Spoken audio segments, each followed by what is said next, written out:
em forma de esquemática, dizer o seguinte, que um direito moderno, que o direito da codificação,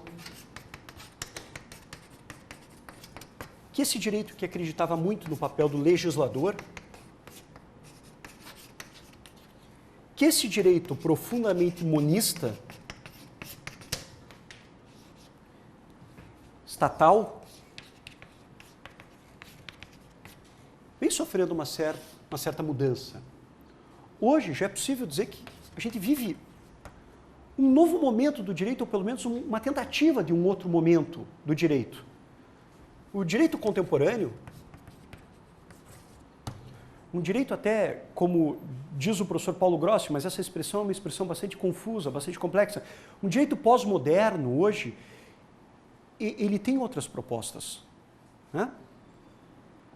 Esse direito contemporâneo, esse direito, né, desse período pós-modernidade, né, ele tem uma outra proposta. Ele é um direito que ele não acredita tanto assim no legislador. É um direito que talvez acredite num outro legislador, talvez um legislador um pouco mais democrático, um legislador constitucional, um legislador que coloca uma pluralidade de fontes um pouco maior, acredita ainda muito na fonte estatal. Não é um legislador que perde a esperança no Estado e no direito do Estado, mas é um direito um pouco mais aberto. É um direito ainda bastante monista, mas um pouco mais aberto. As fontes de direito começam a serem um pouquinho mais, a ter um pouquinho mais um certo processo de abertura. Esse direito contemporâneo, ele não acredita tanto naquele sistema de regras. Só como curiosidade, o último Código Prussiano tentou regulamentar absolutamente tudo com o sistema de normas. Sabe quantos artigos o último Código Prussiano? 19 mil artigos. Vocês já imaginaram estudar direito civil na Prússia? Um curso preparatório na Prússia é um curso intensivo de 4 anos, um extensivo 8, uma faculdade em 12, né? Ô, professor, pelo amor de Deus. Mas essa pretensão, né? Se aqui nesse direito moderno se acreditava muito no papel do legislador, pessoal, colocava o legislador como uma espécie de super-homem, como alguém que pode prever absolutamente o futuro e regulamentar já esse futuro, aqui nesse direito contemporâneo, esse papel do legislador é questionado. O legislador, ele não é assim um legislador tão forte. Ao lado do legislador, vocês têm outros personagens, né? Você tem o juiz. E hoje se diz que essa estrutura estatal de direito já não serve mais para uma sociedade complexa como a nossa. Né? Uma sociedade que tem uma economia de mercado super complexa, uma sociedade que tem um processo de evolução tecnológica hiperacelerado. Essa estrutura estatal já não dá mais conta. Daí porque a criação de justiças privadas hoje não é tão forte aqui no Brasil, mas em países como os Estados Unidos isso é super forte. Ao lado do direito estatal vocês têm o quê? A arbitragem.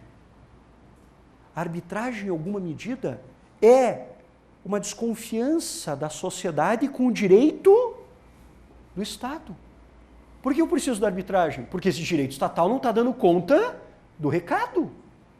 Vocês concordam com o que eu estou dizendo? Vocês não precisam concordar com a arbitragem ou discordar com a arbitragem. Eu, aqui no Brasil, tenho todos os pés, né, contra a arbitragem. Mas, enfim, o que eu estou dizendo é que, por que você tem, né, o crescimento da arbitragem de justiças privadas? Porque a justiça estatal não está mais dando conta do recado. Porque a justiça estatal sofre de uma crise de legitimidade.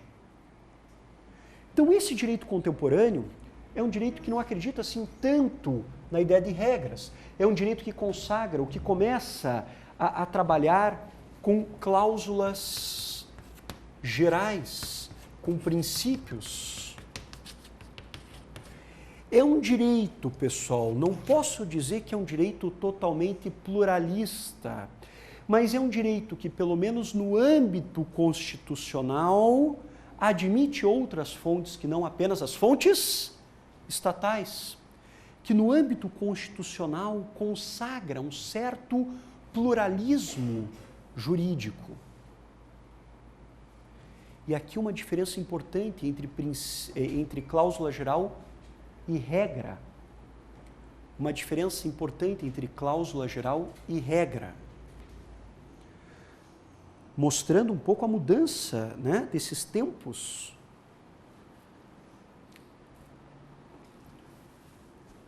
Olha uma diferença aqui. Quando eu falo em regra, cláusula geral, mesmo princípio. O princípio ainda mais amplo do que as cláusulas gerais. Tanto as regras quanto as cláusulas gerais são normas. Tanto as regras quanto as cláusulas gerais são normas. Ok? São normas jurídicas. A regra, ela tem uma densidade normativa maior. Olha aqui, ó. Representação gráfica da regra. Uma profunda densidade normativa. Só que a regra, ela tem um âmbito de abrangência muito menor do que os princípios e as cláusulas gerais. A regra tem uma grande densidade normativa, mas ela tem um âmbito de aplicação muito menor do que os princípios, do que as cláusulas gerais. A regra, ela é aplicável para algumas situações apenas. Já um princípio, uma cláusula geral, eles são aplicáveis para N situações, para várias situações. Estão entendendo isso? Portanto, uma regra dotada de uma densidade normativa maior. Já uma cláusula geral e um princípio, eles são dotados de uma baita porosidade normativa. São muito mais abertos do ponto de vista normativo. O juiz que quer aplicar uma cláusula geral, um princípio, ele tem que concretizar esta cláusula geral, este princípio, no caso concreto. Ele tem que concretizar o princípio no caso concreto.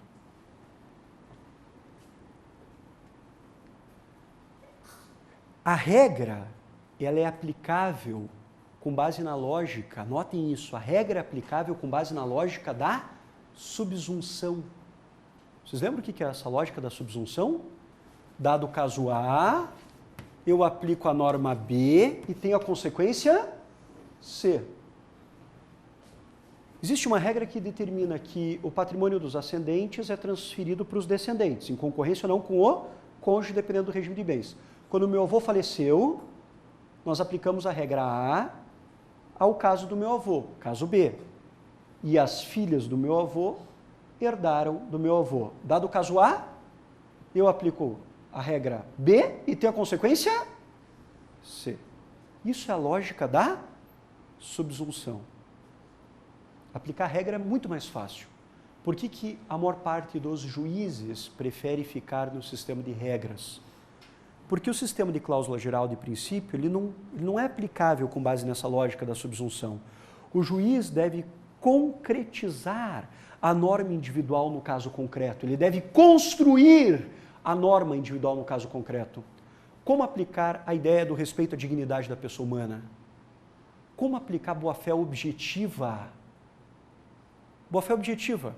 A Anne, que fez um belo trabalho sobre boa-fé objetiva. Anne, todos os efeitos da boa-fé objetiva, venire contra factum proprium, adimplemento substancial, reforço à igualdade contratual ou equilíbrio contratual, estabelecimento de deveres como o dever de lealdade, informação, segurança.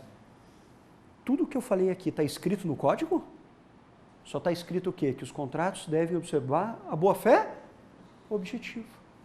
Tudo isso é construção doutrinária e jurisprudencial. É o legislador que construiu tudo isso? Venire contra factum proprium? Adimplemento substancial? Reforço ao equilíbrio contratual que decorre da boa-fé objetiva? Dever de lealdade, segurança, informação? Ser leal com outro contratante? Isso não é o legislador que estabeleceu. Isso foi o quê? A doutrina e a jurisprudência. Pergunto para vocês, estamos vivendo esse direito moderno ainda, esse direito da escola da exegese?